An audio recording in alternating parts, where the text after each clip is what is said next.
শুভ সকাল। আজ শুক্রবার ৫ সেপ্টেম্বর ২০২৫ খ্রিস্টাব্দ, ২১ ভাদ্র ১৪৩২ বঙ্গাব্দ, ১০ রবিউল আওয়াল ১৪৪৮ হিজরি।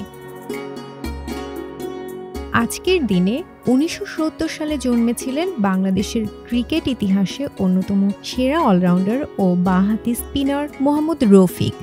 রফিক বাংলাদেশের প্রথম ক্রিকেটার যিনি টেস্ট ম্যাচে ১০০ উইকেট লাভ করেছিলেন, প্রথম বাংলাদেশি বোলার যিনি টেস্ট ও একদিনের আন্তর্জাতিক দুই ফরম্যাটেই ১০০-র বেশি উইকেট অর্জন করেছিলেন। বুড়িগঙ্গা নদীর তীর ঘেঁষে জিঞ্জিরা বস্তিতে বেড়ে ওঠা রফিক অভাবকে জয় করে বাংলাদেশের ক্রিকেটকে নিয়ে গেছেন বিশ্বমঞ্চে।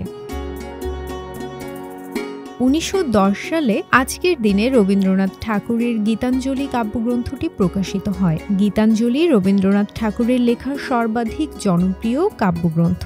এই বইয়ে মোট ১৫৭টি গীতিকবিতা সংকলিত হয়েছে। বেশিরভাগ কবিতাতেই রবীন্দ্রনাথ নিজে সুরারোপ করেছিলেন।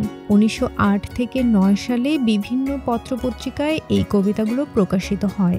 এরপর ১৯১২ সালে রবীন্দ্রনাথের সং অফারিংস কাব্যগ্রন্থটি প্রকাশিত হয়। এতে গীতাঞ্জলি ও সমসাময়িক আরও কয়েকটি কাব্যগ্রন্থের কবিতা রবীন্দ্রনাথ নিজে অনুবাদ করে প্রকাশ করেন।